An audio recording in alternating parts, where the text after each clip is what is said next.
Before we open this launch, those of us in the planning process of the launch thought that it was important to take a time before to remember and honor those that have come before us. Dear God, Redeemer, Creator, Liberator, you, the one from whom on different paths all of us have come, to whom on different paths all of us are going, make strong in our hearts what unites us. Build bridges across that which divides us. United, make us rejoice in our diversity, at one in our witness to your peace, a rainbow of your glory. So you are part of an already existing, thriving cloud of witnesses that have been part of this family that we call WSCF. Place, I want to bid you welcome. Thank you for being here. And just give you a very brief context of this room in which you sit. If you get an opportunity to see pictures of the life of, for example, Dr. Martin Luther King, one of those pictures shows him sitting in this front row. During the time that he was a student here, chapel was required of all Morehouse students every morning. I'm wearing a cross tonight that was the logo for the 1960 Strasbourg Life and Mission of the Church Conference. That was my first WSCF international event. And once you walk through that door and you meet some of the people who are in this movement, your life will never be the same again. I was a member of a student group in the Orthodox youth movement in Lebanon. And we were studying the Bible and theologies and so on and so forth, and on unity, on Christian unity, Christian witness, etc. And we knew that our leaders of that movement were telling us, you have always to translate your thoughts into action. So we thought maybe then we have to go and visit the Protestant students, the Catholic students. And we visited them and we discovered together that why are we so divided?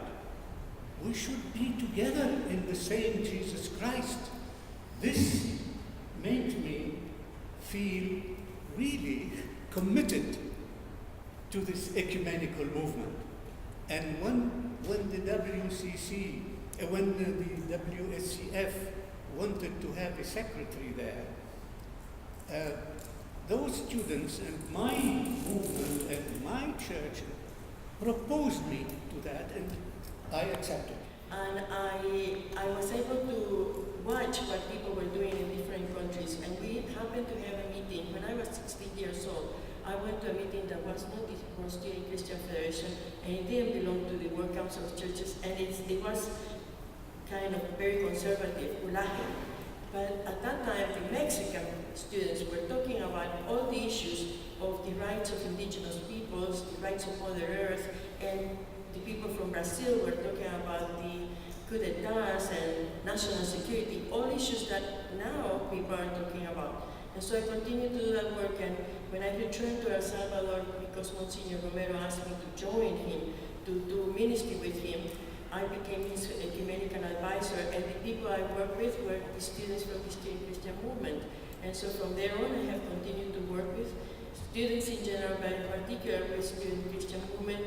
And when there has not been Student Christian movement in my country or wherever I am, I tell people about it, because ecumenism for me has been a very strong force for real development and for peace, and for, it has always been ahead of the times, working on gender, on issues of exclusion, of issues of land rights, of issues of human rights. And I could see that, for example, in Korea, the students were usually ahead of their time, pushing for the issues of democracy, and the Student Christian movement was always there. So that's why I continue to be here. The WSCF is not just In North America, it's global. There are actually 105, 106 now national movements, and they are organized into 6 regions, and they all have a general assembly that happens once every 4 years, and 200-some students come together to pray together and to think together for 10 straight days. And lo and behold, it was happening that summer that I was studying and working at the National Council of Churches. And then I was all of a sudden thrown into the General Assembly, and I discovered this amazing, truly international community that is the WSCF. And I was incredibly moved when I saw students who were sincerely praying together, thinking together, working on resolutions together on peace issues that are affecting us, and very moved when I participated in a love feast. I don't know if any of you have done that before, but it's a breaking of bread and sharing of drink among Christians, just as an experience of sharing. It's less formal than communion. And there were Orthodox students and Catholic students and Protestant students all sharing together. It was just incredible. And from there, I was hooked. I'm in for life.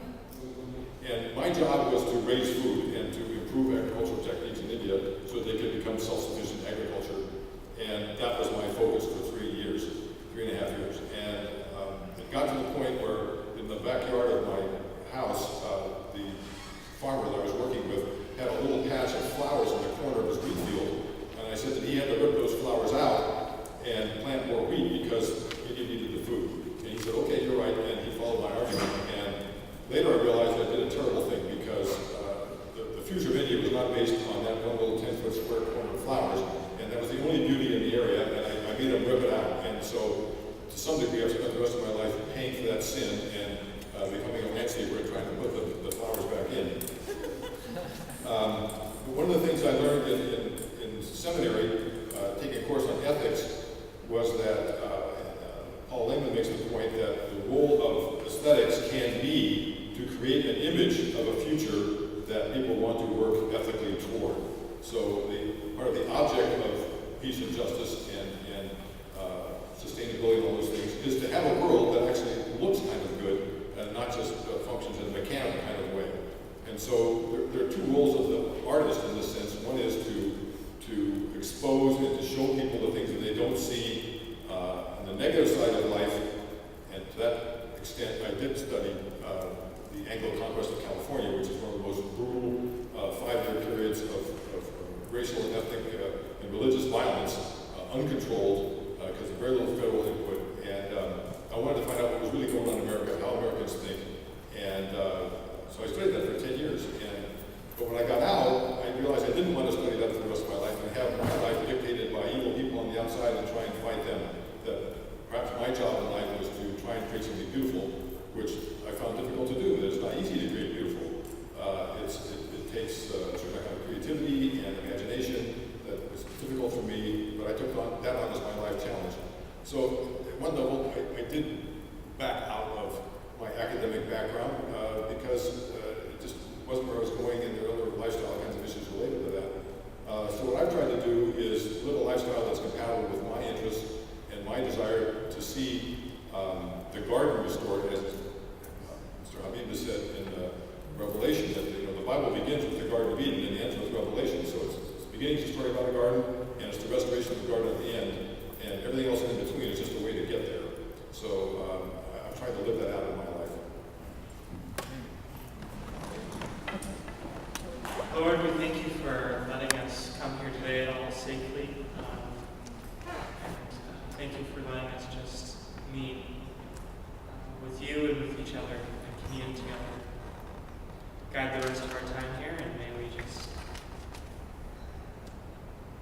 enjoy the time that we have and get as much as we can. In your name we pray.